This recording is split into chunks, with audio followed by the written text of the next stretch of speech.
Hello everybody, hope you're doing well. Raven here. Make sure that we can all be heard. Hello, hello. Raven Knight here, making sure that all audio is good and ready to roll. Hope that y'all are having a wonderful evening. Welcome to the Raven's Roost. This is a reading stream only. There's no gaming here. There's no talk about For Honor or Dead by Daylight or any other games. We are just here to read stories. That is our goal here. The stories we read here are all of my own writing. I've written all of these stories that we're going to be sharing. And tonight, I wish to let you guys know this is a special night. This is the night where everything changes. After tonight, I will officially be redoing my Raven's Roost reading streams entirely. Allow me to explain. A big problem that some of my readers have had is new people who come to these streams who want to watch my stuff. They get confused because I read like 4 different stories in these streams, and people will go, wait, what story you're reading now? I don't know about this. I missed this. So what I want to do is I want to make it easier for people to get my reading, to get my audiobooks. So what I'm going to be doing from now on is after today, I'm going to be picking one story and one story only, and then reading that non-stop every stream until I complete the story. Then I'll put all that in a playlist, and then I'll move on to another story. That way, if people say, I haven't heard this stream, there will be another stream they can go back to. So even stories that I've already read in these streams that you've probably already heard, I'll be redoing those in a different context so that more people can hear those stories. I think that that is a much easier way for people to digest and get hold of the stories that I read. But we will finish tonight, because tonight we're going to finish The Tale of Tomoki Act 3, my apologies. We're going to be finishing The Tale of Tomoki Act 3.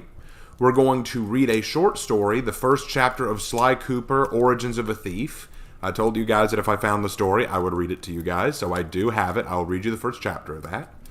I will be reading some more of Monster Club, and I will read the last of Reanimated. We will finish up Reanimated tonight. Okay? Okay, so let's not waste any time. We got a lot to read, so let's get started. We'll start with Tomoki tonight.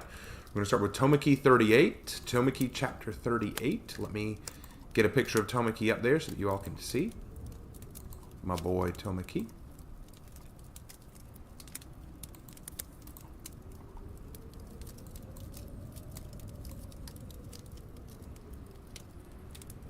Gotta find a good one.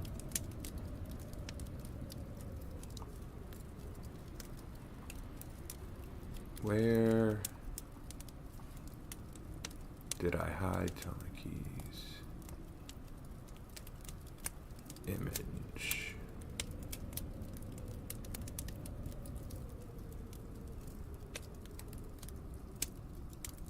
Oh, I went too far. I was scrolling through my saved images. Here we are. Got it. Okay, we'll use that one. All right, we are ready. All right, let's get to it.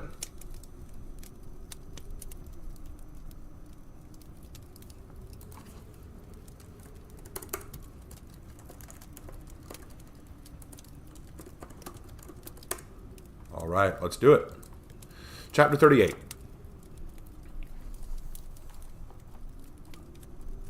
He's coming around. I can see his eyes opening. Well, I can't see it. Very funny. The voices in my head were too loud, pounding in my ears and making me groan in pain. I struggled to open my tired and heavy eyes. The world was bright and painful to look upon, and I shut my eyes tight in agony. This sparked a few intakes of breath from those around me. The sound encouraged me to try again, and I bitterly opened my weak eyes and saw shadows around me, staring down at me with fear in their faces, except one, which was masked by a helmet. Ren, Faye, Melody, Hosha, and even Victoria were all there, just looking at me. My body felt like it was on a giant marshmallow, and I felt myself enough to see that I was trapped to a large hospital bed with special iron bars meant to hold me in place. I tried to sit up, but I suddenly became aware of a hand on my shoulder. It was Victoria. "Don't get up," she whispered. Her eyes didn't look directly at me. Her sight still was not restored, but she spoke firmly enough that she might as well have been glaring into my eyes. "You're in no condition to move right now." "What happened?" I croaked. "You nearly died," Faye cried. "We thought you were a goner at first. Your heart stopped and you couldn't breathe. You really went too far." "My heart stopped?" I asked, confused. I felt my chest, but felt my heart beating as it normally would. "I don't understand." "I had called for a medical unit to come, but they were too far. I was sure you died, Tomaki," Hosha explained. "But then, how am I alive?" Everyone fell silent as a dark foreboding fell over them. I blinked a moment, wondering what they weren't telling me. "Okay, guys, seriously, how did I—" "That would be my doing." I glanced up from the bed to the other end of the room. His face was fixed in a mysterious frown, and his long dreadlocks fell over his shoulder. He had his arms crossed and his eyes pointed downwards. His dark skin made him blend somewhat with the shadow of the corner of the room. He was wearing a blue jumpsuit with the number 019 stenciled into the chest. He had a new scar under his eye, but otherwise I knew his face all too well. I nearly shot up from the bed. "Mamaragon!" I cried. "We understand you have a history," Hosha asked. "That bastard's the leader of the She-Triads and tried to kill me a few months ago," I sneered. "I told him everything," Melody explained coldly, "but in the end he did save you, Tomaki." "But why?" I demanded. Amargon didn't answer at first and just toiled with his hair. "Actually," Ren spoke up with a smile, stepping between us to defuse any more tension, "I was the one responsible for bringing him here." "You? How? Why?" "It's a long story, but I pulled some strings to get him released into the custody of my organization. He was late to the party with Daikon because he was evacuating his little sister," Ren explained. You gonna do all the talking for me, Ice Pop?" Margon grumbled. "Just wanted to clear the air here. After all, he's got every reason to want to blow you to pieces now." Margon frowned but nodded. He then stood up and walked to my bed. A violent urge told me to leap up and attack, but I felt no hostility in his eyes as he stood over me. When I showed up, I heard that shockwave. That tremendous attack you used to defeat that other Saiyan. That's when I found the Tin Man over by your body, trying to resuscitate you. So I used my powers to jumpstart your heart again and buy you some time. That's all," he explained. I stared at him. He'd actually saved my life? "Why?" "A lot of reasons," he replied. "For one thing, I guess I owe you. I did a lot of things as Mamaragon. A lot of things I'll never be able to take back." "Like killing Warren?" Victoria spat. Mamaragon winced but nodded. "Among other things. Many other things, yes. I won't ask for your forgiveness. I've had a lot of time to think about what happened, and I've been talking to Jada and Ren. We think that working with Ren will help a lot." "So you're joining her little outfit?" I asked. "It's complicated," Ren spoke up. "We'll go over the details later when you're all recovered," she laughed. Margon smirked and shook his head. "The point is, I wanted to start a new life. Turn over a new leaf, if you will. Be the big brother Jada wanted me to be. Margon's gone. You can just call me Marcus." He held out his hand to shake mine, and I stared at it. I didn't want to take it, and he could see that in my eyes.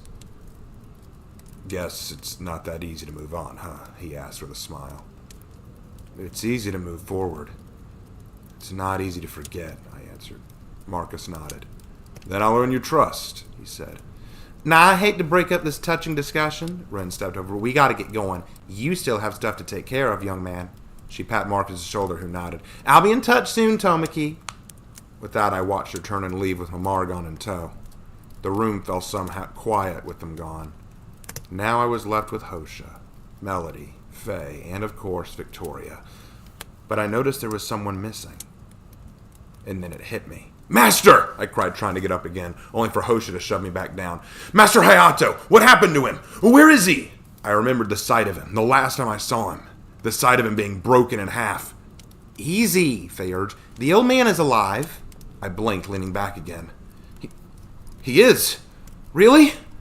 "Your master is much tougher than one would think," Hosha agreed. "Though he may have permanent back damage, he endured. He's somewhere else in the hospital as we speak, undergoing surgery." I gave a smile and leaned my head back on the pillow, grateful that the worst had not happened. But I could tell from Hosh's expression he wasn't quite pleased. Well, for such good news, you don't look happy. You all right, big man? It's been quite some time since I reported to the Galactic Patrol. They'll want a report on the death of Daikon. And they won't be pleased about all that's happened. However, having a Super Saiyan on our side, that might get the old geezers up talking. We all thought it was just a legend this whole time, although I can't say they'll all be pleased to hear it. He reached into his suit pouch and pulled out a strange golden coin the size of my hand. He set it on my bedside table and I looked at it. It was engraved with a bizarre emblem that resembled a shooting star. Keep that. It's a badge carried by the patrol and given to allies. As long as you have it, the GP will overlook your vigilante activities and give support to your efforts. So you're leaving then? I asked. For now, he confirmed. But I'll be back.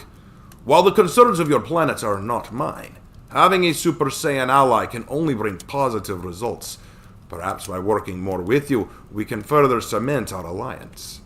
With a swift salute of respect, Hosha made his way to the door as well. Until we meet again, Super Saiyan Tomaki. And with that, it was just me, Melody, Faye, and Victoria once again. Well, Faye? I asked. You gonna leave too? Faye paused a moment and nodded. Yeah. I've got to find Antoinette and figure out where she's headed. Plus, I need to report what's happened to the Queen. She needs to know what's happened. She definitely won't be happy. Well, I mean, she can't blame you for not capturing Antoinette. The situation was out of your hand. That's not what she'll be upset about. Look, it's complicated. Just let me worry about it. Want me to vouch for you? I asked. It's forbidden to allow outsiders to meet or speak with the Queen, she argued. But maybe rules will need to be bent this time around. She stood and walked to the door. Take care of yourself, monkey boy. We'll be in touch. Shut up, I laughed as she ran to the door. I then turned my gaze to Melody, who was just standing still, looking off into space. I frowned in concern and sat up, causing Victoria to tighten her grip on my shoulder, reminding me to lay still. Melody? My voice snapped her out of her daze and she blinked. Sorry, yes? You seem distant, and I haven't heard from you in a few weeks. It was true, Melody had been away for some time.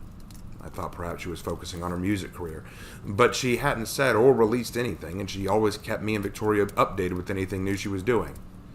Oh, no, it's fine. Just distracted with a personal matter. Well, care to share? Not right now, no, but when the time is right, I'd like your help dealing with something. Melody said that with a concerned edge to her tone that made a shiver run down my spine. Yeah, you got it, I answered. Melody gave an apologetic nod, hurried over, and kissed my forehead. I blushed, and she laughed. You're hopeless, just saying yes to the first favor a girl asks for. You better be careful. Victoria'll get jealous. She then turned and ran for the door before I could say anything in reply. I sighed, now all alone with Victoria. She wasn't looking right at me because she couldn't see yet, and the reminder of her blindness and what had caused it temporarily, though it was, churned my gut. Hey, Victoria, are you okay? Yes, Victoria answered with a smile, holding out her hand for me to take. I squeezed it. She turned towards me with a bright smile. Also, I wanted to give you some good news. My recovery's going well. I might get my sight back in a few more days. That's wonderful, I laughed, reaching up to hug her. We embraced, and for a moment I forgot about everything. All my friends running off to go deal with their own goals and missions, Antoinette somewhere in the wind, the return of Mamaragon. It all seemed to drift to the back of my mind. I held on to her until she let me lay back again, and I sighed in relaxed bliss. But, Tomaki. Yes? I'm sorry, I'm scared for you. I couldn't see you fight, but that shockwave, it was tremendous. It knocked me over. It blew everything backwards. The whole city felt it. What did you do? I grumbled darkly, and I told her. It's called the Kabatawari. I leaned back and explained it all to her. How the technique worked. How Hayato had taught it to me. And then how he'd ordered me to never use it unless absolutely necessarily. Victoria listened to the whole explanation, but her expression didn't change. I know how much it damaged you, she said. The doctors told me all about it. Yeah, it really gave me a real wallop.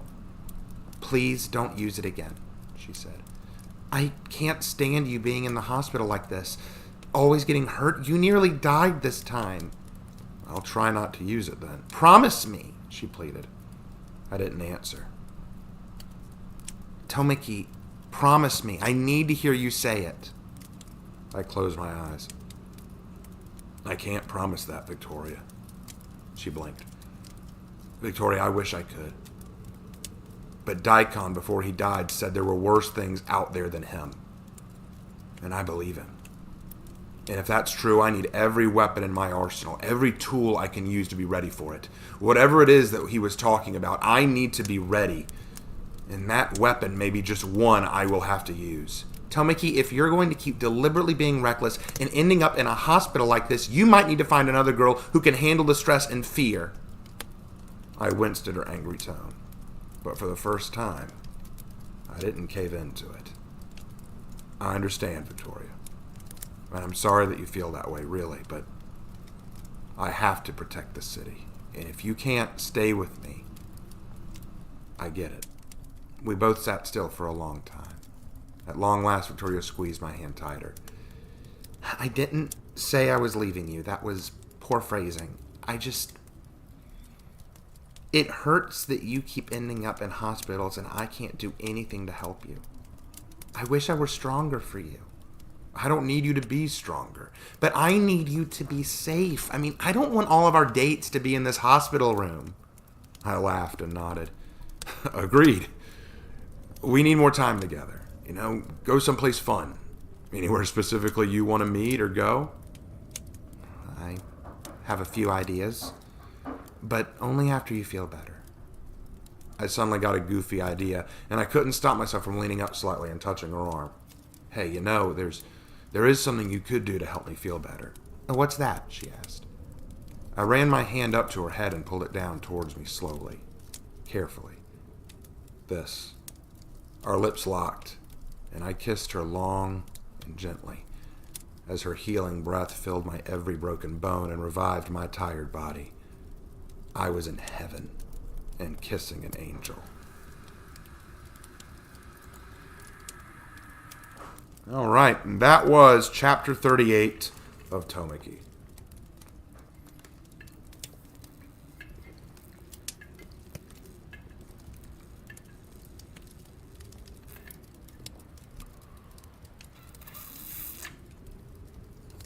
All right.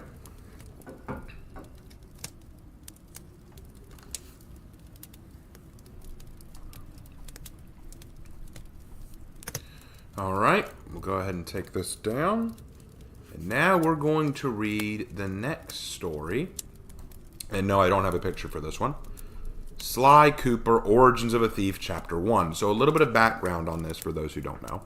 Growing up, I was a huge fan of the Sly Cooper video game series on PlayStation 2.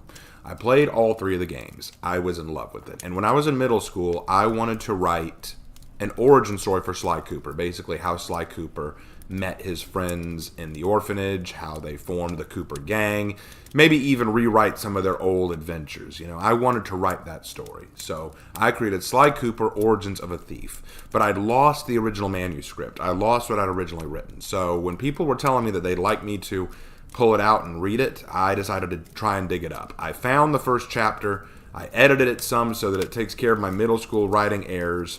And now I'm going to read you guys the first chapter of Sly Cooper, Origins of a Thief tonight.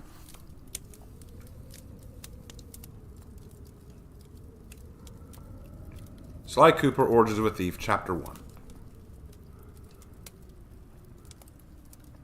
Never assume you can't be touched. Never fool yourself into thinking you won't suffer loss or agonizing defeat in your life. Believe me, no thief is ever that lucky. One of the things you forget when you get used to taking things your whole life is what it feels like to lose everything. Sly Matt Cooper, the Thievius Raccoonus. The small house on the hill. That was where the Coopers lived. Of course, no one else in the neighborhood knew that. To everyone around, it was just a quaint little house with a small family living inside, and no one seemed to mind them. Well, no one except for Miss Sawyer, the next-door neighbor of the Coopers.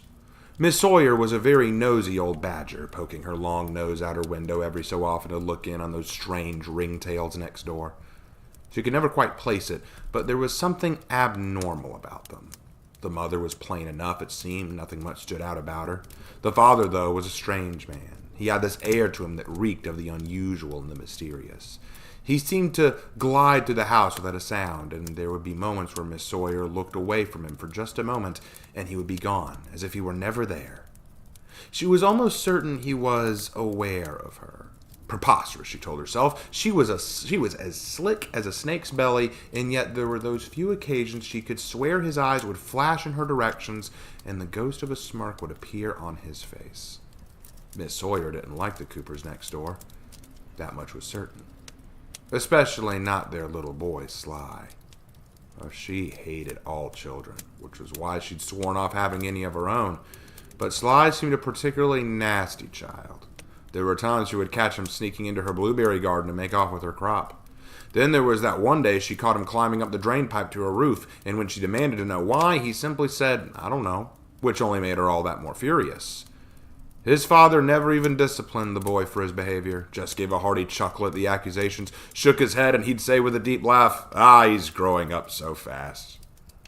Miss Sawyer hated them all, and she would love nothing more than to call up the police and have them bust down that door of theirs and haul off the lot of them. Oh, she knew it was a callous thing to want, selfish and conceited, and yet she found nothing more repulsive than strangeness. And the Coopers were just strange. She even dreamed of the idea sometimes. In that cold autumn night, she dreamed of dozens of police cars screaming and screeching to a halt outside the house, and as the three Coopers were hauled away, she'd stand on the porch and smile. Oh, the thought filled her with such glee that as she opened her eyes, it took her a moment to realize that she wasn't dreaming.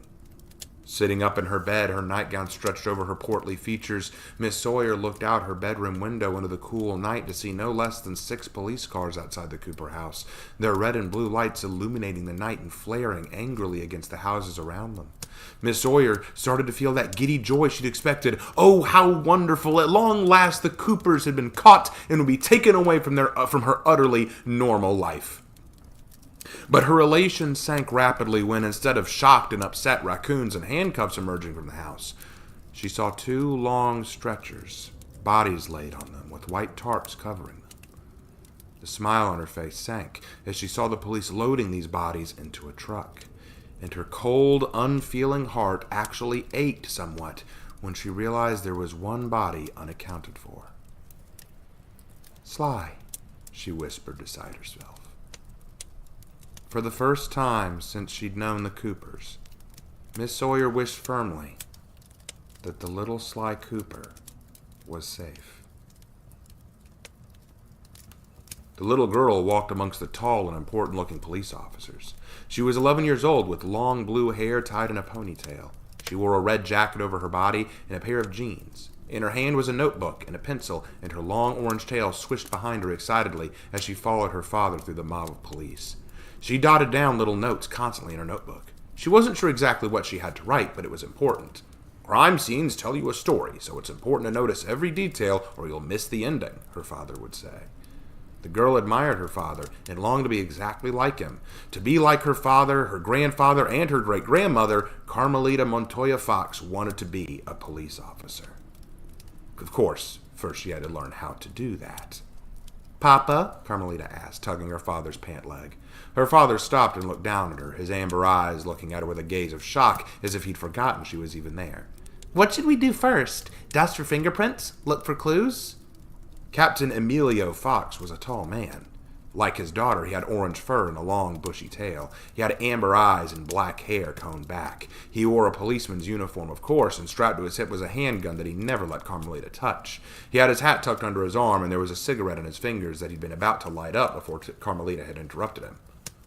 "Well, Carmelita," he answered, looking somewhat embarrassed, This isn't like our games back home. This is a real crime scene. I can't have you wandering around right now." "But I thought you were going to show me how to operate a real crime scene," Carmelita answered with a pout.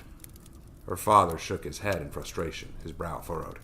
"I planned to show you when you were older. 11 is too young for a homicide case. Homicide? Carmelita squealed. Quiet, her father hissed. If only your mother hadn't gone off on that trip. Listen, I need you to wait outside. Do not follow me in the house, understand? But, Papa... Am I clear, young lady? He asked again. Carmelita finally nodded and gave a salute. Yes, sir. Good girl. He turned on his heel without another word and walked into the house to talk with the police. Carmelita pouted and crossed her arms with a huff. How could she ever learn to be a police officer? Her father kept her out of the most important stuff. She wandered about, mostly just getting underfoot. More than once an officer would bump into her and start to tell her off before recognizing her and apologizing. After all, no one wants to piss off Captain Fox. Carmelita admitted admired her dad for his position, his experience, his tenacity. Being a cop had been something she'd wanted to be since she knew what her father did. Her mother, well, she never really understood. She wanted Carmelita to do girly things like dancing or tea parties and sleepovers with friends, and those things were fine, sure, but nothing could compare to being a cop. Look, kid, I know this is hard for you, but we can't help you if you don't help us. Carmelita paused her daydreaming as she looked over to see one of the cop cars. The back door was open, and sitting on the seat, a big police officer standing in front of him, was a boy. He looked close to her age, maybe a little younger. He was a raccoon. He had brown eyes, accentuated by his natural black mask of fur around them. The rest of his fur was gray, and his long ringtail was hanging off beside him. No life or joy to be seen.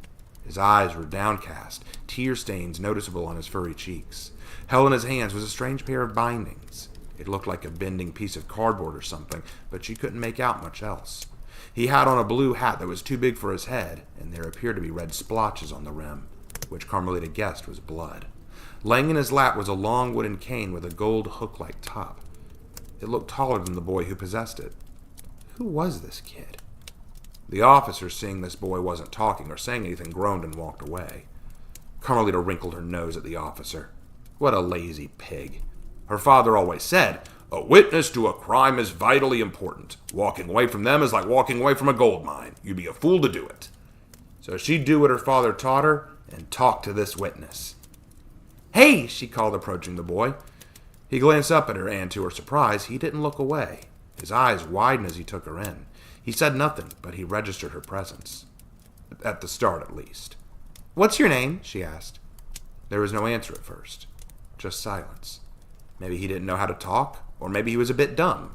She'd try another angle. I'm Carmelita Fox, daughter of Chief Emilio Fox. And you are? Suddenly the boy's eyes lost their wondrous glow and started to sink back into a cold indifference. A policeman's kid? He asked. That's right, she responded proudly. But Papa's a bit busy inside right now, looking over the crime scene in the house. Do you know who lives there? The boy looked at her, then looked away, and to her shock, she could see tears beginning to form in his eyes again. She'd said something wrong, but what? She had tried to think, and then it dawned on her. The bloodstains on the hat. The fact he wasn't responsive. This was what Papa called trauma, and it happened to people who were victims of a crime. Her Papa also said that this was a homicide, so someone was murdered. Whoever lived in that house was obviously killed. Maybe this boy had seen it, or maybe he knew the people who... The final coin dropped and Carmelita winced, realizing that she'd just put the pieces together. I'm so sorry. What are you sorry for? The boy asked, looking down. You didn't do anything. I shouldn't have said what I did, she tried to explain. The boy shrugged his shoulders and looked down and away again. You can say what you want. It's fine. It's not fine. I made you cry. No, you didn't, the boy quickly snapped, rubbing his eyes to get any sign of tears out of them. Carmelita started to argue, but stopped herself. No point in getting riled up right now. She had to try and save face. What would her dad do? Is there anything you want? Like, are you thirsty? Do you want a snack?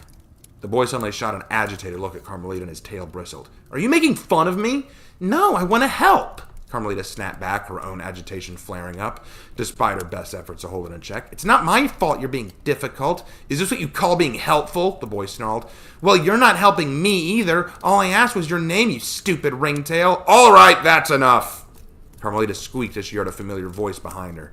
She spun around to see her father standing over her, his arms crossed and his face twisted in a disapproval growl. Carmelita, what on earth are you doing? Papa, I was just... She didn't know what to say. She was confused and flustered. She'd gone over to help get information from the witness, and all she'd done was end up yelling at him and insulting him. True, he was being a pain in the butt, but a cop is supposed to keep their cool. Young lady, we'll talk about this later. Go wait in the car and don't you dare get out until I'm done. Carmelita's tail slumped and she nodded before returning to the car, dragging her feet. Yes, Papa. Sorry, sir, it was my fault, she shouted. Carmelita and Captain Fox both spun to look at the boy. He was fiddling with the bindings in his hands and wasn't looking at either of them, but he'd spoken loudly enough for them both to know he was directing his words towards them both.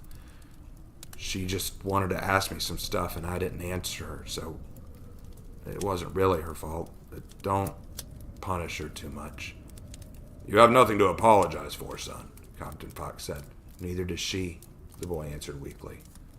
There was a pause, and Carmelita found herself smiling hopefully at her father.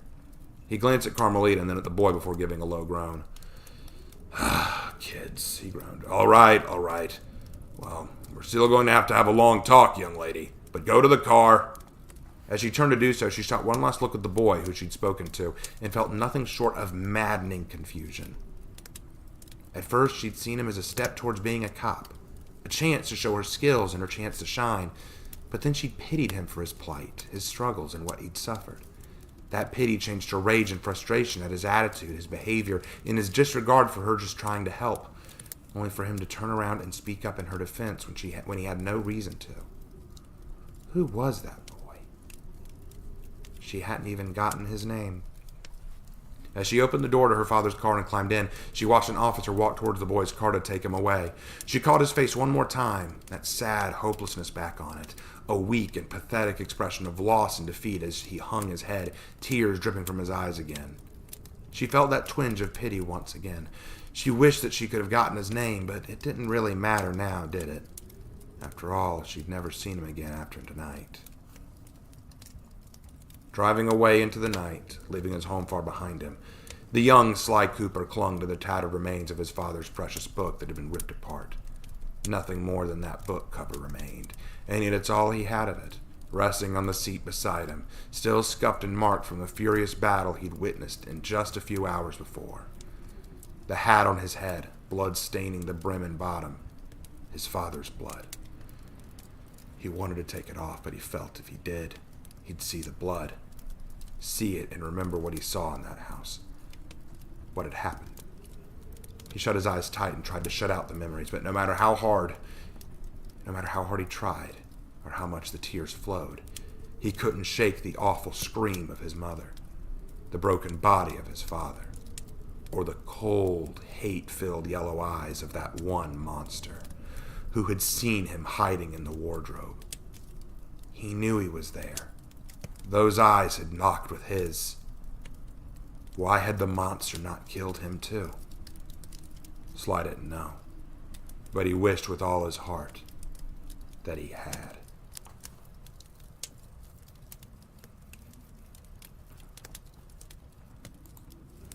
All right, and that is the first chapter of Sly Origins.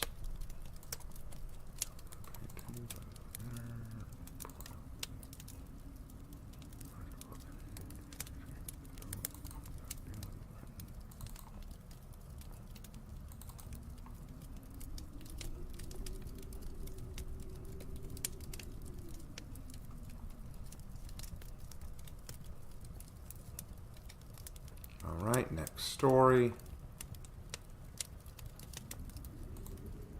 Put Michelle up there.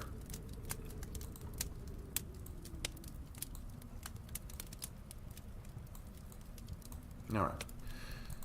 That'll do.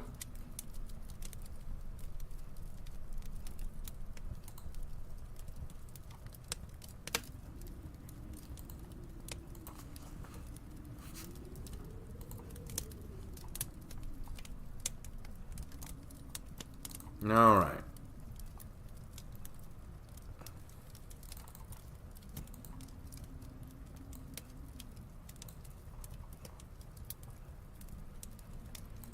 We are on Monster Club Chapter 53.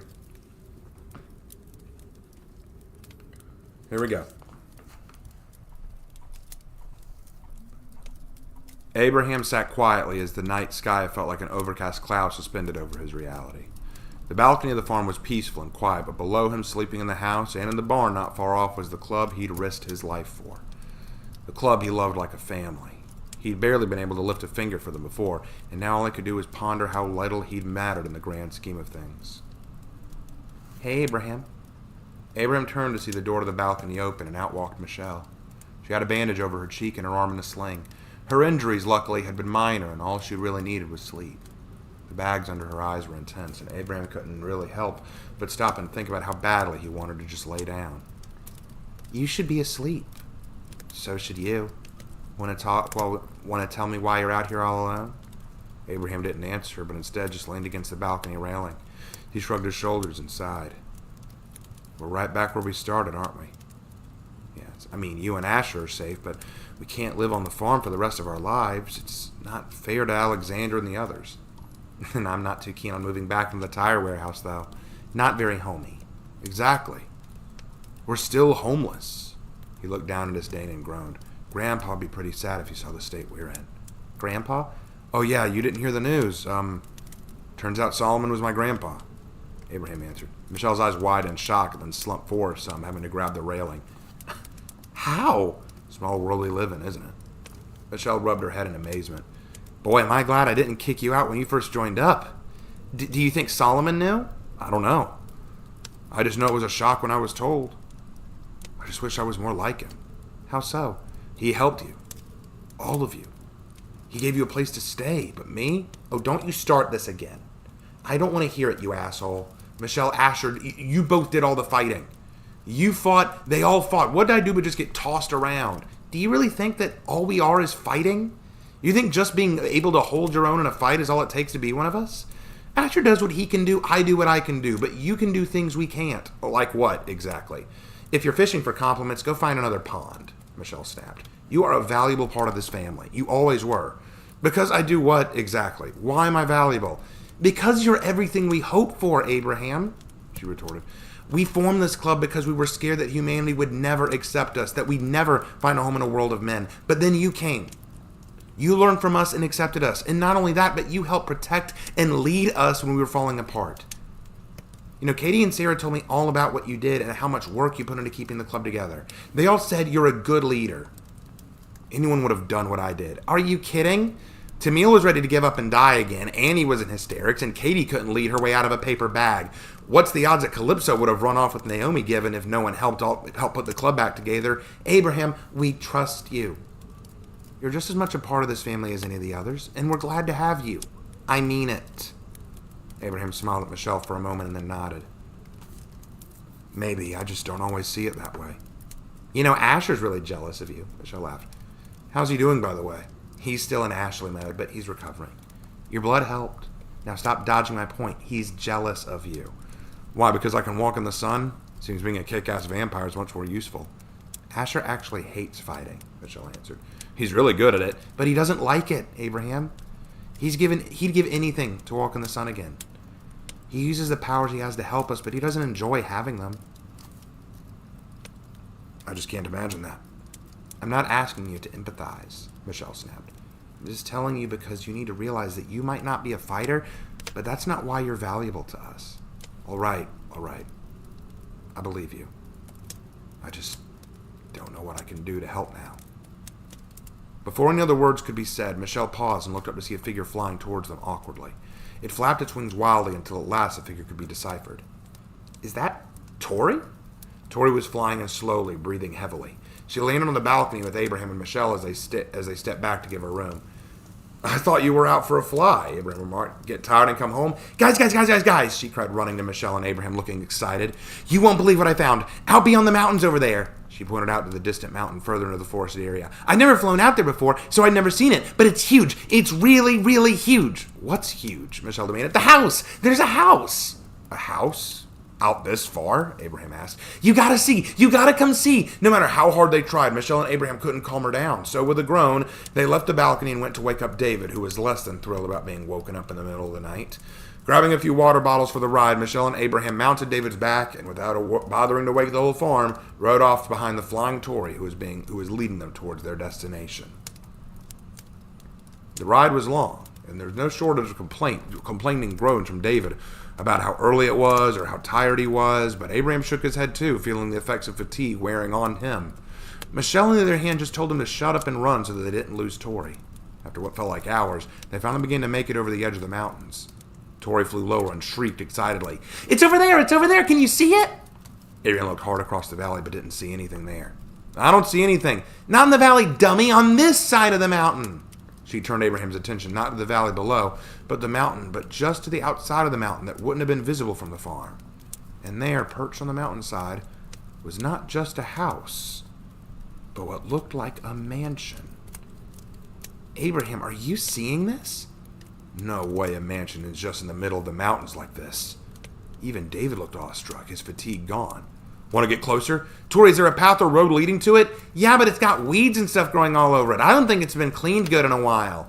"An unused road?" Abraham asked. "Now I'm excited. Let's go. Check it out." Indeed, after some searching, David got onto the used pathway. The edges were ratty and broken up, and there was grass, weeds, and vines all along it. The road had not been cared for or refurbished in a very long time. It was rather gamely. David trotted on despite it until a gate lay before them. The gate was old and rusted, and Michelle snorted. "I feel like we're walking out to a haunted mansion or something." "What, expecting the mystery machine?" "What's that?" David asked. "You never saw Scooby-Doo? Raised by a herd of centaurs? I really didn't get a lot of time to watch TV," David snapped. "Sorry."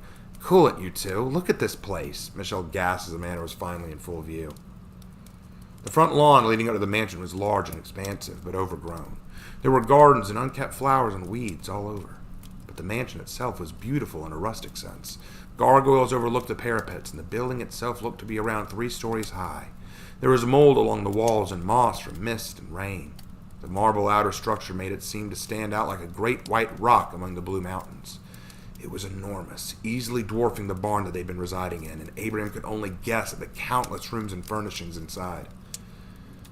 "It's gorgeous," Abraham cried. "Aren't we trespassing, though?" Michelle asked. "Only if someone lives here. I'm starting to think it's been abandoned," David replied. Tori came down from the sky and landed next to David. "See? I told you!" "Yeah, you did," Abraham laughed. "Come on, let's take a look." "I'm not so sure," Michelle grumbled. "Something doesn't sit right. Why would a mansion like this be out in the middle of the mountains and be totally abandoned? Doesn't anyone know it's here?" "Maybe it had something to do with the sign on the front doors," Tori offered. "What sign?" Abraham asked. Tori's eyesight was 10 times stronger than normal humans, and what had not been seen by Abraham had been clear to her. Walking up the marble steps inside, Abraham saw a yellow sign on the door. He peeled it off and read it. "What's it say?" David asked. "It's a condemned building," Abraham answered. "Condemned? So you can't live in it?" Tori asked. "Live in it?" Michelle laughed. "What are you talking about?" "Well, isn't that what we're going to be doing now? You said you don't have a home, so I found one. Can we live here?" Abraham and Michelle stared at each other for a long moment, tossing the idea back and forth in their minds. Live in an abandoned mansion? It was absurd. Impossible, and yet... "It's still condemned, though," Michelle muttered. "True, but what have we got to lose?" Abraham asked. "Try a building falling on our head," Michelle argued. "Here's an idea. Let's get Sarah and Asher to check it out. They're light on their feet and can give it a full inspection. In the meantime, why don't Annie, you, and I go into town and see what we can learn about this place?" Abraham asked. "Oh, that's a plan. Can we go home first? I'm still really tired," David grumbled. "Yeah, sure," Michelle agreed. "If it's all right with you, I'd actually like to stay," Abraham called back. "You'd what?" Michelle asked. "It's not too dark out, and when Asher comes by, I'll head back." "By yourself? It took nearly 2 hours to get here on David's back," Michelle argued. "Tori can give me a ride. You did once say you were strong enough to lift at least one person," Abraham pointed out. "I can try," Tori shrugged. "I'd be more worried about it if a bear was living in there." "I doubt a bear is in this mansion. I just want to see what's inside." "I wish you'd wait for Asher," Michelle growled. "I won't go too far. I'm a bit excited," Abraham answered. Michelle sighed and climbed on David's back again. She glanced at Abraham and looked incredibly concerned. "Do you really think we should consider this? Actually moving into a place like that?" Michelle asked. "I don't know," Abraham answered. "I'm not really sure of anything right now, but you told me the club trusts me, right? That I'm a valued member of this family? That I'm important to you and that I was a good leader? And I meant it. Good. Then trust me now, okay? There's something that tells me this could be what we've been looking for."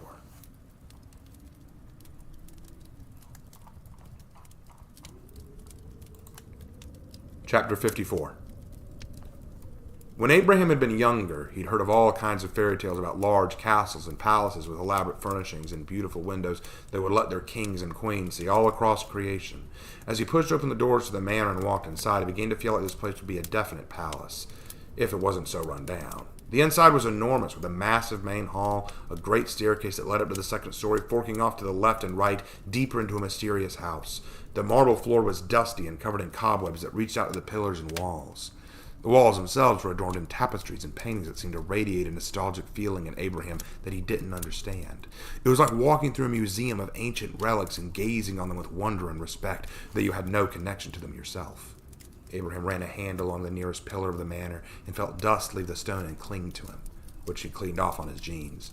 Walking carefully into the manor, he began to realize how easily he could get lost in here if he wasn't careful, and constantly tried to take in every detail of the main hall so he could recognize it if he returned. "This is glorious," Abraham whispered. "It's like a castle." He had to see more. He needed to. He hurried past the main staircase towards a side room that was filled with dusty and untouched books.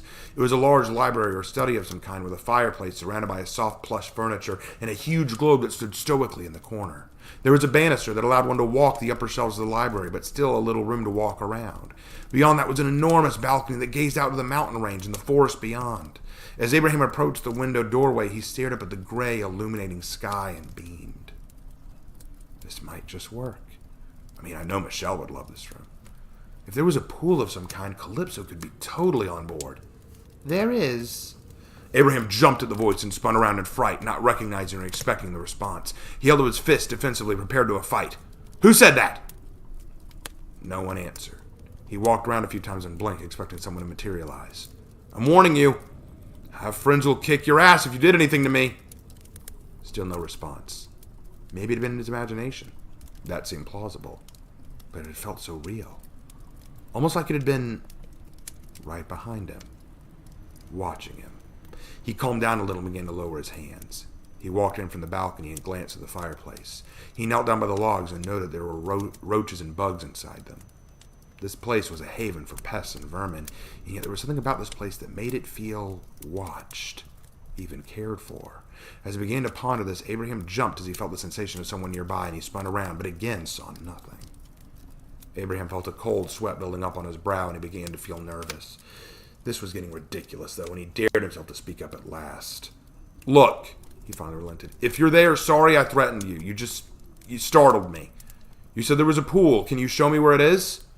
There was a silence, and Abraham began to curse himself for being dumb enough to be fooled by a trick of the wind. Why should I? This time Abraham caught sight of movement. He spun just in time to see her, and he froze in surprise. A woman, old and gray, stood before him. Her hair was done back in an almost beehive-style hairdo, and she wore old but fashionable clothing.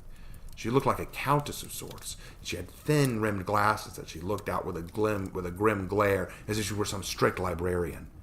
Abraham looked at her closely, and then realized he could see the bookshelves through her body. A ghost!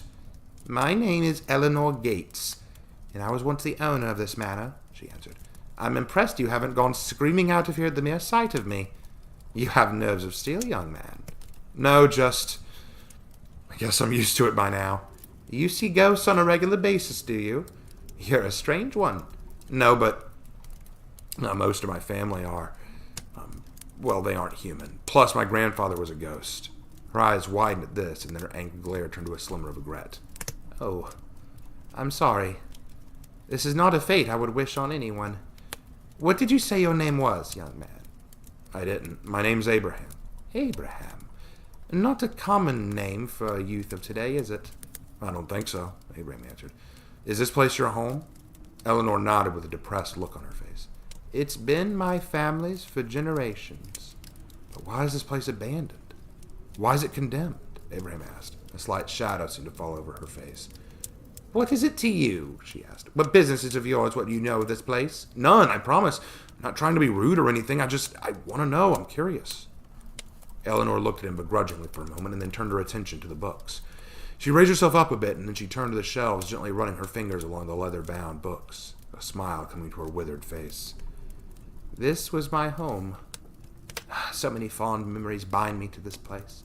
I grew up here with my family, and I can't bear to part with it." I had no children to inherit it after me, and now I don't want anything to happen to it." She stopped a moment. "Men came before, offering money to turn this place into a hotel or a resort of some fashion. With all the extra rooms and guest housing, it's easy to see why they'd want it that way. But this is a treasured place. It's my home, my sanctuary. I will not rest and let my foolish brother have his way with it. He never appreciated this place as I did. Him and his despicable, detestable greed. He'll never have it!" Her voice shook the room, knocking dust and cobwebs loose that fell to the ground. "So you can't move on because you want to protect the mansion?" Abraham asked. Eleanor nodded slowly, coming back down to the rest on a chair near the fireplace. My younger brother, he's always dreamed of selling this property. It's just an old building. We could make such money off it, he would say. We have enough money. Just because he squandered his way, we should just give up on this home? You can never see it for what I saw in it." She then gazed at the fireplace, an ethereal glow coming from her eyes. "A home is more than just a building. It's where your heart is. And my heart has always been with this place since I was a child. Until this place can become a true home for someone once again, I will not part with it. It's not going to be just some run-of-the-mill hotel or apartment complex. I will not have it." Abraham walked over and took a seat in the chair opposite her, gazing at her. Could ghosts cry? If they could, Eleanor was very close to it. Abraham gave a slow grin and leaned forward. "Hey, Eleanor, do you think you could show me around your home? I want to hear everything about it." Eleanor glanced up at Abraham in confusion, almost like she'd forgotten he was there for a moment. And then she beamed. "I'd be delighted." For the entire morning, Eleanor took Abraham around the mansion and the grounds. The mansion itself was over 4 stories in height, with towers and hidden passageways as well. There were almost 10 guest rooms in the main house and a former servants' quarters, which had been remodeled into guest rooms as well, adding an extra 6 rooms. In the basement floor was the kitchen and pantry areas, where there was more than enough room to store cold food and preservatives. Further in was a massive indoor swimming pool that was almost 15 feet deep and well drained, was still practically functional, provided the rats were removed. Further, it was an indoor recreation for relaxing and showers. One could look out of the windows and see the grass and frogs hopping merrily about them. On the first floor was a dining room, which Eleanor explained was capable of having 20 people sit around at once. The animal trophies on the wall were all real game that had been caught by her family and ancestors. There was a hunting room where guns and special collectibles were collected, and a trophy room of prizes and awards ranging from hunting, swimming, polo, and other medals. Inside was a set of samurai armor and weapons, as well as muskets that looked like they dated back to the Revolutionary War. Eleanor explained that her grandparents loved to travel, and clearly they'd taken some things back with them. There was also a music room with a piano and a violin and other instruments. "They're out of tune," Eleanor giggled, "and I was never much of a player anyway." It'd be great for Katie and Asher. Pardon? Nothing, just thinking out loud, Abraham laughed. More than just a music room, there was a grand ballroom with a huge organ inside that could, as Eleanor explained, fill the whole house with glorious music to make the mountains sing. The first floor was also complete with a living room, billiards room, master bedroom. The great staircase was the path to the second floor, which had most of the guest bedrooms, and several secret entryways between the rooms. There was also where the library stairs led to that had a second floor of countless priceless books. Eleanor admitted that in her death she'd read all of them twice. She walked in by large windows that allowed sunlight to seep in. When she would pass by these rays of light, it was eerie how they didn't seem to refract off of her at all. She opened a few guest rooms so Abraham could look inside, seeing the lovely but neglected furnishings. It's so hard to see all these rooms like this. They used to be so well cared for, with the family and friends always occupying a room for a few nights. There was never a lonely day. I can't imagine how great that was. Oh, it truly isn't something to put into words. But come, one more floor yet, and then I'll show you the grounds, she explained. The final floor was more of an attic space, but it was apparently once used as a study with a telescope and a few astronomy books. Eleanor explained how she used to look at the stars with her mother up here on clear nights. In fact, Eleanor told plenty of stories as she showed Abraham around, making him feel like this really was some elaborate tour. She seemed so excited with each floor that she took him to, and as she walked him outside of the grounds, Abraham too felt the excitement. Now down at the bottom of the hill, there's the greenhouse, she pointed to the small building leading downwards to the south of the manor. My grandparents collected plenty of beautiful plants there, but I imagine it's overgrown now. What about all these wide open spaces down in the valley? Abraham asked, indicating the area where the mountains dipped. Oh, we would go camping and horseback riding down there. Back in the early days of this house, there was a groundskeeper who would play golf on his days off there. He was the funniest little man, my grandmother told me. Scottish, if I remember right. Could it house a large animal? Say, a large dog? A dog? Well, my great-grandparents used hunting dogs at times, but they never went beyond those trees outside the ground. See, there's a large river that runs there that makes it hard to cross, Eleanor answered. It really is perfect, Abraham whispered. What is it, dear? Abraham asked. Abraham looked up at Eleanor and hailed. Ma'am, I appreciate you showing me around your home, and all the stories you've told me are fantastic. But I have a story I want to tell you. Do you think we could go back inside? While inside the mansion, Eleanor listened to Abraham tell her the whole story of how he'd met the Monster Club, how Solomon turned out to be his grandfather, how the club had accepted him despite him being a human, how they'd all gone to the beach, and when they returned, the Dawnbringers had destroyed their home and taken Solomon from them. He told her how they'd taken shelter in a tire warehouse and how they'd met the farm monsters, who helped them find shelter right now, how the Dawnbringers had kidnapped Asher and Michelle and tortured them, how they'd led a massive escape attempt and they were still homeless. Eleanor listened to every word with rapt attention and amazement. She was a great listener as well, gasping, sobbing, and laughing in every appropriate part. When Abraham had finally finished, he placed his hands together in a pleading manner. Eleanor, this place would house my family perfectly. It could become our new home.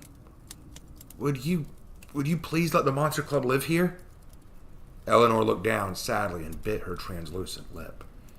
Dear boy, your story is tragic, but how could you ever hope to live here?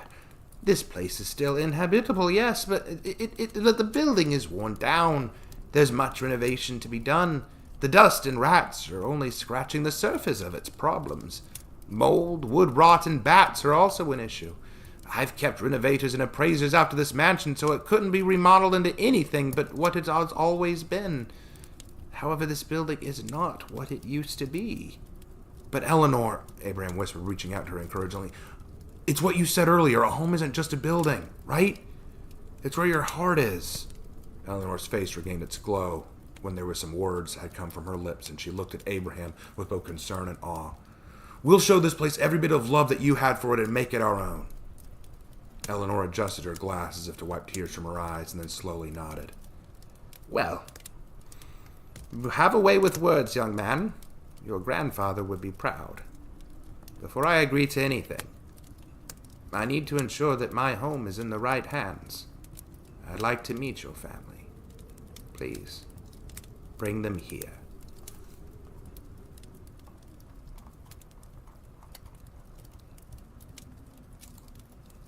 Chapter 55.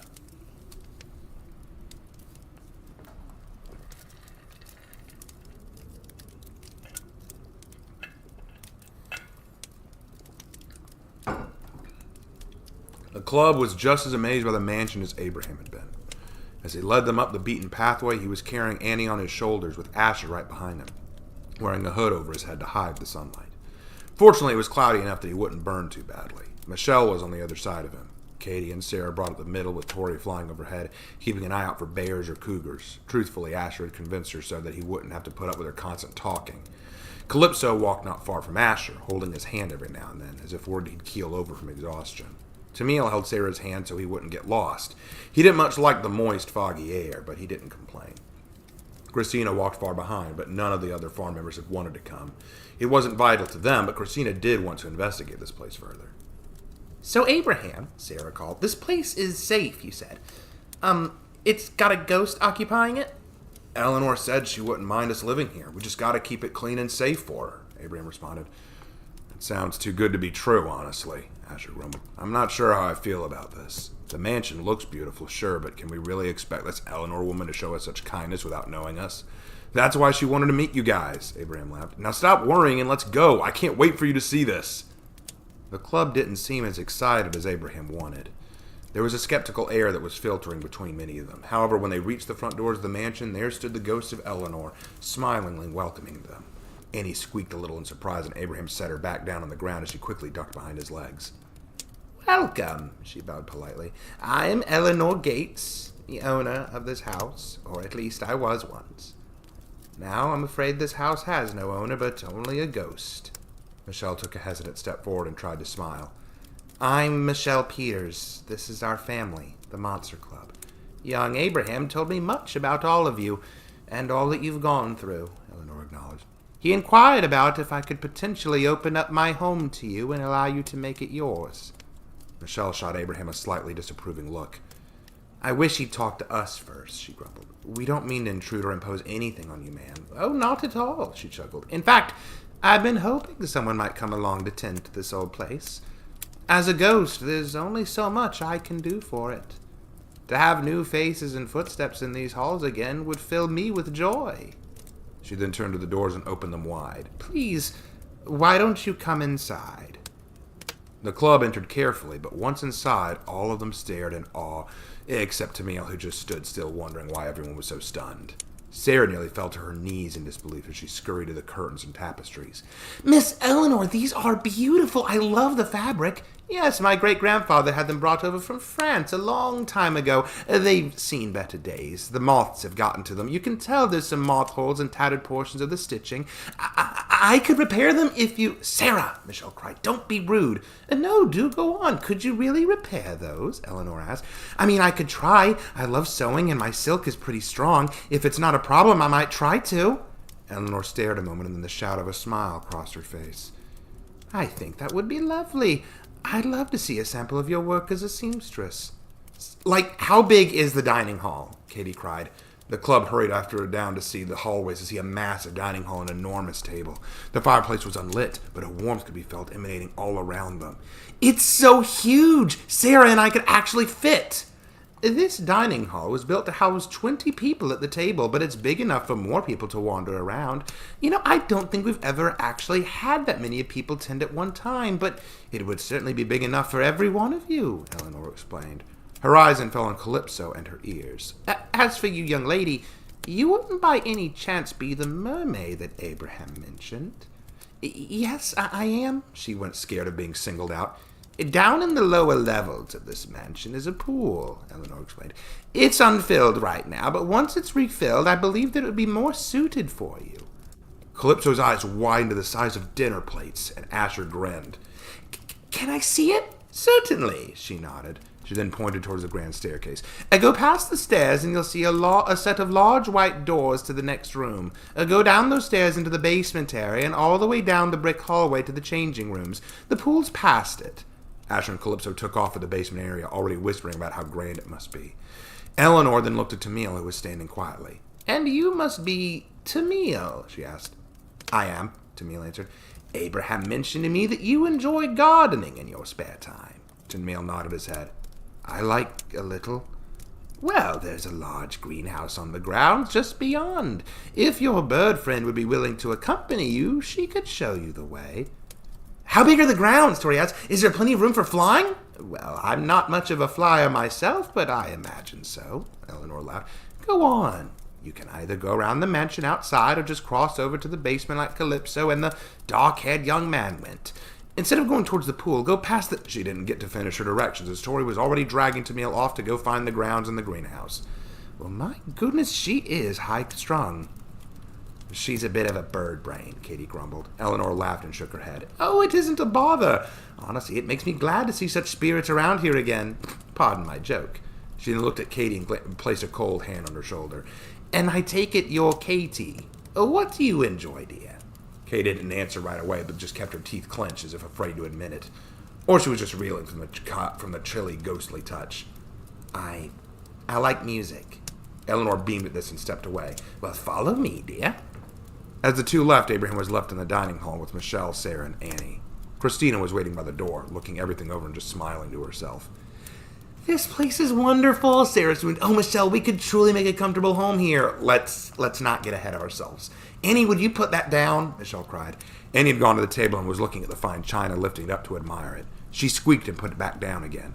Sorry.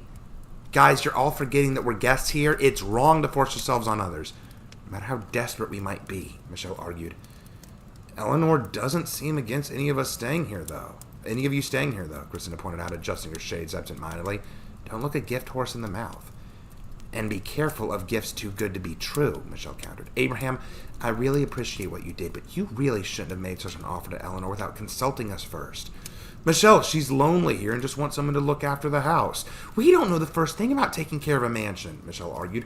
Solomon's cabin was one thing because it's just a simple home. We can't promise Eleanor that we can keep this house clean and functional. Then we'll buy books. I'm sure there has to be some reference material about this place somewhere, Abraham argued. Michelle, I think if we walk away from this opportunity, we're doing more harm than good. The road to hell is paved with good intentions, Abraham, Michelle sighed. Yeah, and I hear the road to heaven is paved with the same stones, Abraham countered. Before Michelle could say anything to that, there was a sudden strange and beautiful sound that could be heard wafting through the manor. A violin being played low and softly in a strange but exotic sound that Abraham could scarcely explain. It was like a song of a mountain, large and grand, but with a soft, welcoming rhythm that made one feel at home under its shade. I showed her the old ballroom. We kept many of our old instruments in there. I found an old violin, and she took to it quickly, though it's still out of tune. Eleanor had appeared behind them and was grinning from ear to ear. But to hear music like that again in my home, why, it's enough to make me feel alive again.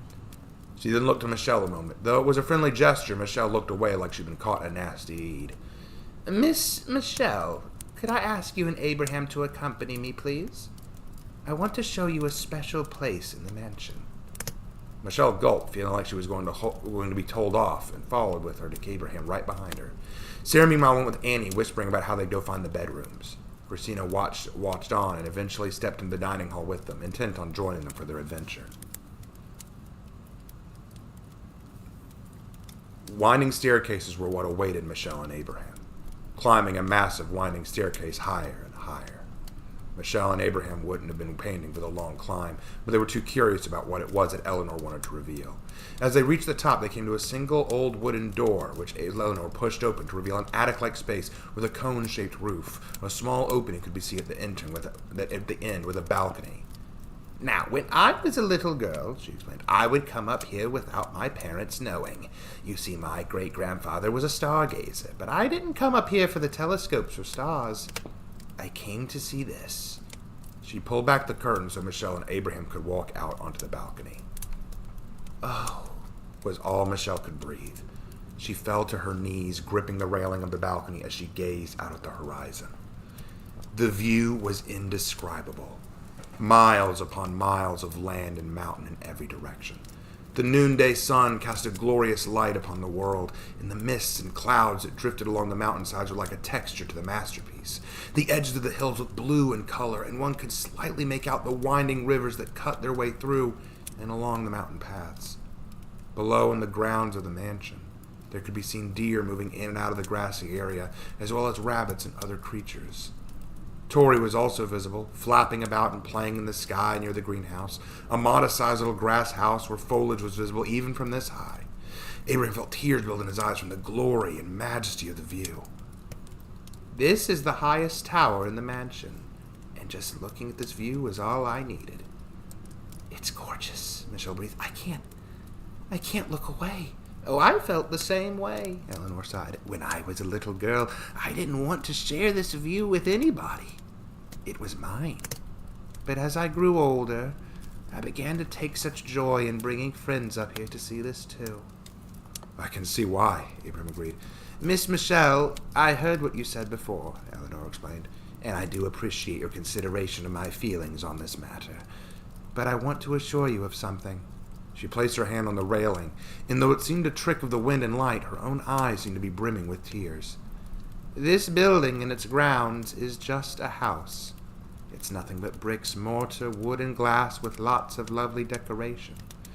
A house is just a house. When I come up here alone to admire the view, it's the view from my house. But a house is not a home, Miss Michelle. A home is when you can see this view with someone else. A home is where you hear the laughter, share the tears, and embrace the people you love. A home is where you're secure and safe. A home isn't what this mansion is anymore. Miss Eleanor, I'm sorry if I please. Let me finish, Eleanor interrupted. I don't want this mansion to become an old roost for cobwebs and mice. But I also don't want it to turn into an attraction for the public who will change it to what they want it to be. What I want this place to be is a home. I want it to be the way I remember it. A place of security, shelter, warmth. When Abraham mentioned you to me, I wasn't sure how to feel about the proposition, I admit. But now that I've met you and seen all of you for who you are, I feel more confident in this decision. She then looked to Abraham and held out her hand. Very carefully, she placed a large, rusted but golden key into his hand and gently closed his fingers over it with hers. I give my home to you, Abraham. This mansion will belong to you and your wonderful family for as long as you need it. Abraham held the key in his hands and looked it over with awe and reverence. Michelle covered her mouth as tears built up. She threw herself onto Abraham, hugging him around the neck, excitedly and planting a kiss on his cheek. Abraham, we have a home. At last, we have a home. Thank you, Miss Eleanor. Thank you so much. But what about you? Abraham asked. Will you move on now that you've made it a home again? Oh, I'll linger a while longer and help your club get used to this place. Besides, I'd like to experience a home for a little while before I move on to my next one. She winked. Abraham smiled at her and then stared once more at his new key. It was so strange now, as he thought about it. He'd run away so many times from foster homes and from place to place that he never felt welcome in, but now he was the owner of a home, and his family that made him feel most welcome were a bunch of misfit monsters. A monster club. Welcome home, everyone, Abraham whispered.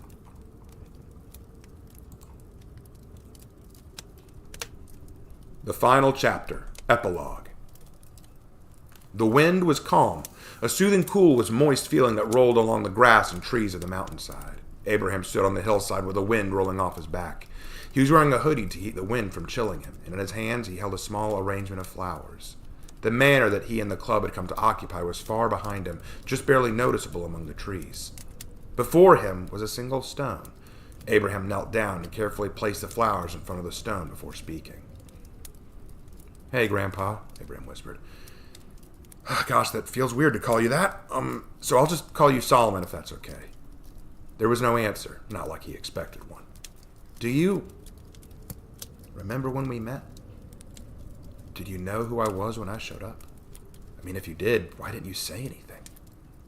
Still no answer, and Abraham honestly began to feel stupid doing this. He stopped asking questions to the air and instead let out a long sigh. "You'd be really proud. Things are going well here.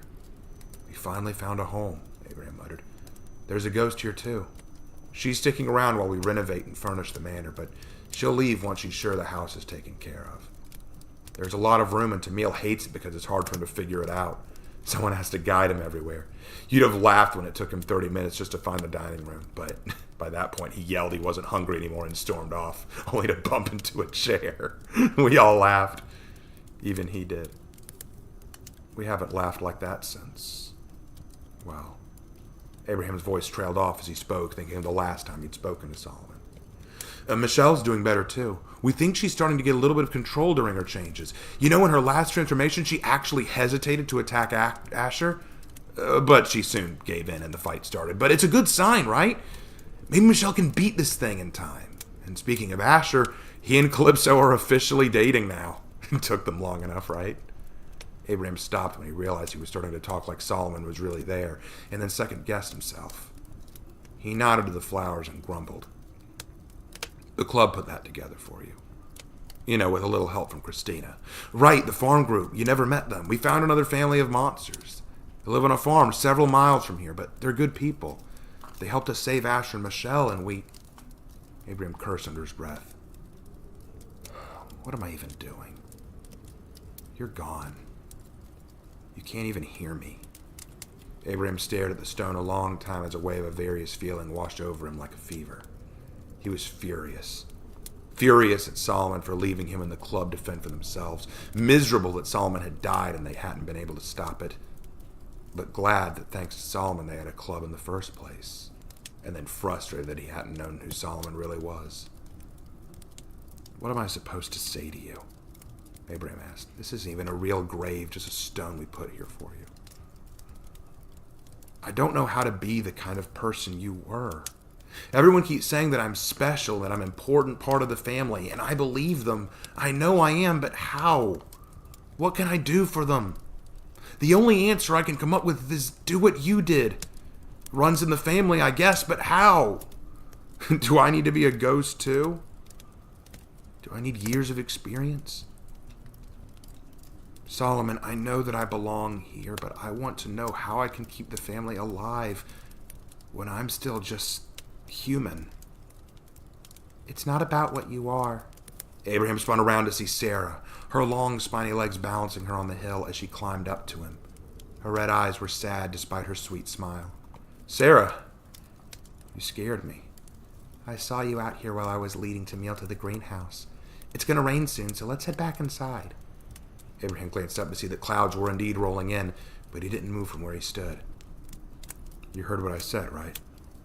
Most of it, Sarah answered. I think Solomon would be exceedingly proud of you, and all of us. Did he know? Abraham asked. Did he know that I was his grandson?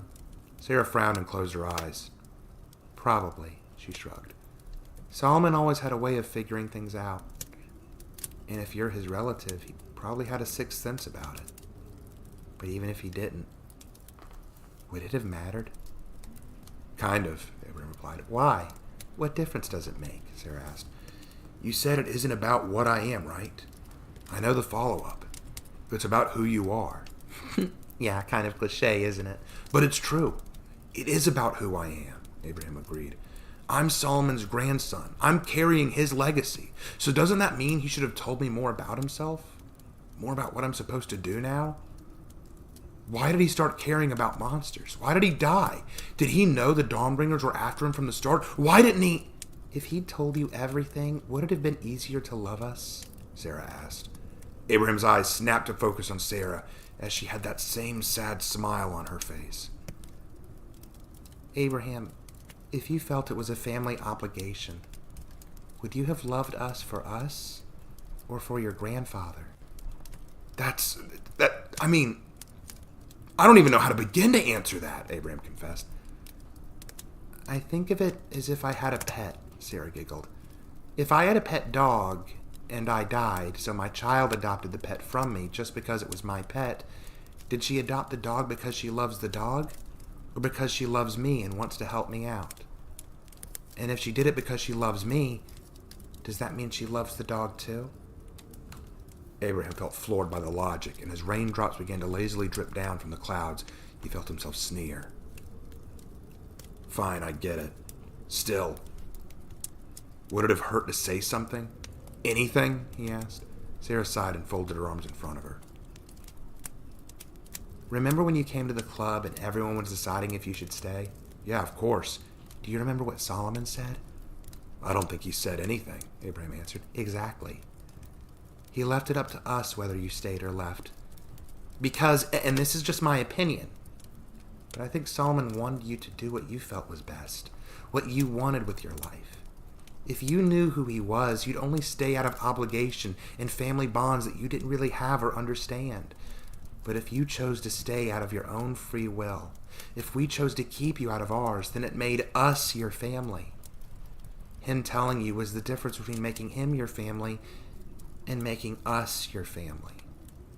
She then smiled again. Of course, this is all assuming he knew you were his grandson in the first place. Abraham barely heard her snide joke as he was overcome with an emotional episode of grief. Tears began to roll down his eyes as rain started to trickle a little harder. Abraham? Nothing. I never thought of it like that. Even after I found out who he was, I never thought about how he might have done it all for me, Abraham cried. Sarah moved close and wrapped her arms around Abraham in a warm hug that Abraham felt himself sinking into. Hey, do you remember when we met?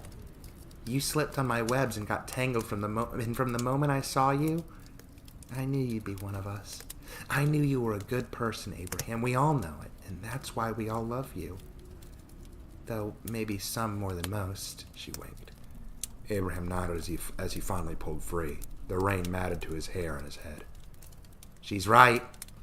Sarah turned as Abraham looked over her shoulder to see Katie and Asher walking towards them. Asher holding an umbrella over Katie and himself. Asher, Sarah called. I thought you were with Calypso. She's taking a nap. She swam in the pool for too long and got tuckered out. Michelle told me there was a little powwow going on over here, Asher answered. Didn't expect to find this, though. Abraham's just having himself a moment. Another voice giggled as Michelle stepped out from behind a tree. Wait, how long were you there? Abraham blushed, seeing her grin. I was here a while ago before everyone else, but then I had to run inside and get the gang together, including Annie. As she spoke, Annie stepped out from behind the tree, too. With Tamil and in the greenhouse and Calypso napping, it seemed that everyone else was in attendance. Abraham sighed and rubbed rain from his forehead and tears from his eyes. Sorry, guys. I didn't mean to cause all this. Oh, just shut up already, Katie laughed. There's nothing to be sorry about. Whether or not Solomon was your grandfather isn't important, Michelle agreed. And you are our family. And if you need more than our word, Katie smiled, slithering close, and suddenly planting a gentle kiss on Abraham's lips, causing Abraham to jump in surprise. Katie was flushing as well, but she looked more relieved than anything else. And before Abraham could wrap his mind around Katie's sudden show of affection, Michelle and Sarah both moved to either side of him and planted their own kisses on his face as well. Abraham blushed deeper and looked at the three girls who were now all giggling and smiling. He looked to Asher, who was just smirking. Well, I sure ain't gonna kiss you, he retorted, sparking a laugh from the rest. Annie ran forward and hugged Abraham around the waist, beaming up at him. Her smile seemed to slow the rain on their heads. It wasn't magic or all just because of how happy Abraham was feeling. He didn't know. And it really didn't matter. He was happy. As the rain fell upon the stone that acted as Solomon Singer's grave, and the flowers that the club had picked were drenched, Abraham had no trouble believing that his grandpa was smiling at his family, wishing them well. The folks who lived in the town below the mountain told their children never to go to the mansion further along the mountainside. They say it's haunted by monsters and ghouls. Of course, the children never listen to this, and they try to go there anyway on dares or just to prove how brave they are. Usually they don't see anything, but the last few weeks strange sounds have been heard about the mountain, and a few swear they see lights in the windows on some nights. The new superstitions come back to life, as the howls of a wolf might be heard on a full moon night, and bats could be flying to and from the mansion. No one was certain of what lay within the mansion now, but there was one thing many of them took note of. A young man had started appearing and frequenting the town. No one knew where he lived, but he said he lived close. Whenever the topic of the mansion came up in conversation, he would be the first to smile and laugh about it. He never denied the superstitions, and he never explained why he laughed, but he always had a knowing look in his eye. But if the folks around knew what Abraham knew, they might just feel jealous of him and his family, even if it was just a family of monsters.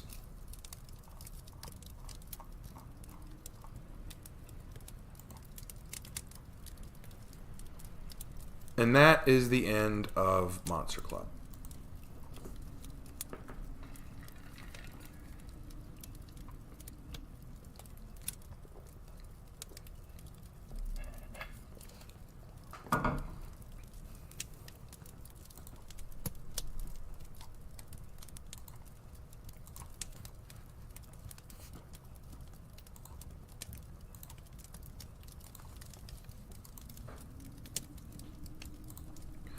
All right, one last thing to read, and then we are done.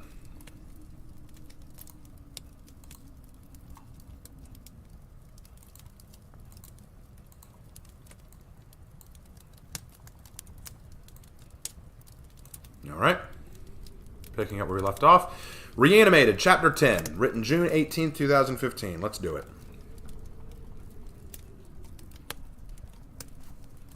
Oh, y'all enjoyed Monster Club? Glad to hear it. Very glad to hear it.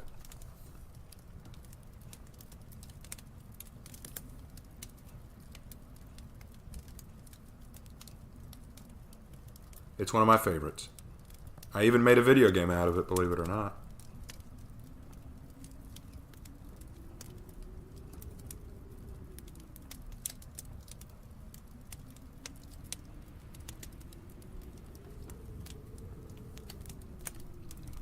Tell you what, some night we will play the video game together. Alright, anyway. Reanimated, Chapter 10. Max woke up realizing she'd fallen asleep. Actually, you know what? Time out, guys. Time out. Time out.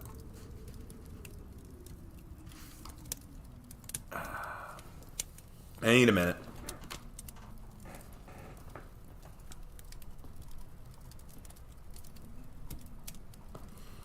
Monster Club always makes me a little emotional. Give me a second.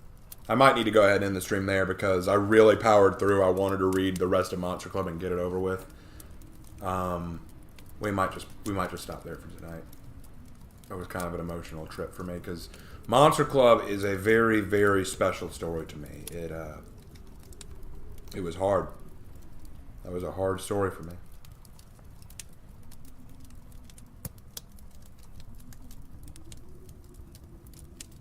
Back in the day when I first started writing, I worked with a young lady named Mika. She was a friend. We started Monster Club together. Originally, she wanted it to be a story about a family of vampires, but I didn't want to do that. I thought that was too cliche.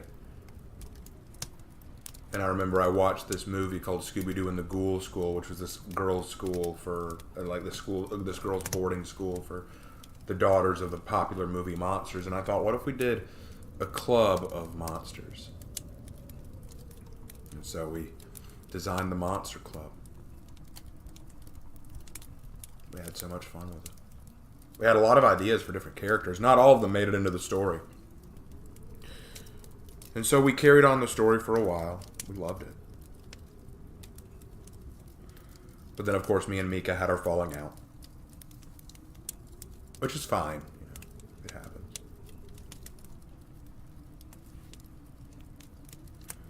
And I didn't want to write the story anymore. It was a lot like Metamorphosis. It was very hard to work on a story because Monster Club was so close to me and Mika, you know, was so caught up in what we did together. So I had trouble working on it.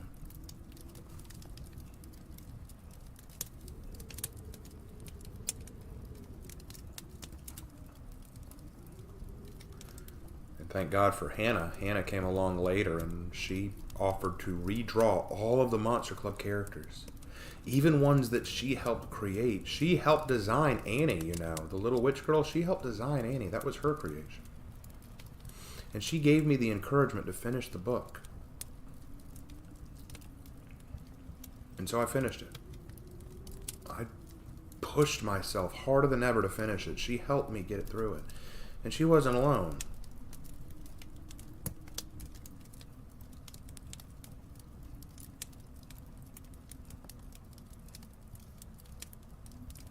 And when I finally finished it, I couldn't believe it. One of the hardest things I do as a writer is end a book. Because I don't want it to end. I don't want to finish it. In my mind, this Monster Club doesn't have an end. They're still having their adventures. They're still wandering, exploring the mansion, having little misadventures. People ask me, does Abraham get with Katie, Sarah, or Michelle? And I told them honestly, I don't know. At first I thought it would be Michelle. Then I thought, no, maybe Katie. Then I thought, no, Sarah makes sense too. You know, I don't know. But that's part of the beauty of it. I wanted to do so much, but I couldn't. And then along came my other friend, who helped me make a video game, a visual novel out of Monster Club. And I got to tell a second story with the Monster Club through that. A whole second story with a new character, with beautiful scenery. I made it free. I wanted it to be free. She didn't mind it being free because by making it free, you know, it was because she was mostly just practicing making visual novels. But for me, I wanted it to be free because I wanted people to read it.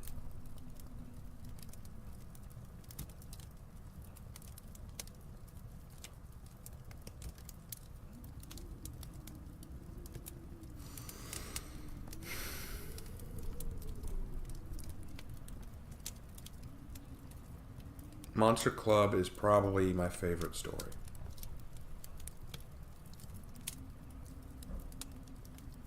it was one of the hardest stories I've ever written. I think the hardest thing about the story was all the characters that are in it. It was so hard to balance all those different characters. Some people didn't understand it. Like, there were some fans of the story who wanted to write fan fictions of it, but they were mostly just where they added their own monsters and like Wendigo and other mythical creatures, and they would have them fight the Dawnbringers, and they turned it into like an action fighting story. And I always said that was never what Monster Club was about. Monster Club wasn't about fighting or combat or shonen style battles. It was about the relationships, about the adventures, about family.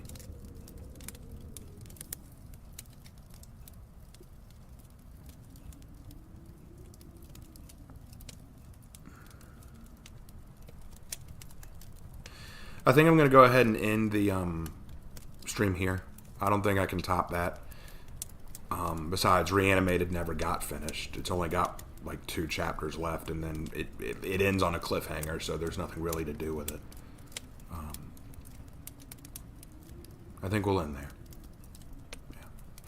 Next time I do a reading stream, it will not be in this format. I will pick a story, probably Nomad, because that is another finished story that I've completed, and I will read that. I'll probably read the first 4 or 5 chapters of it for the first stream, and then in the next stream I'll read another. Okay. It's probably what we're going to do.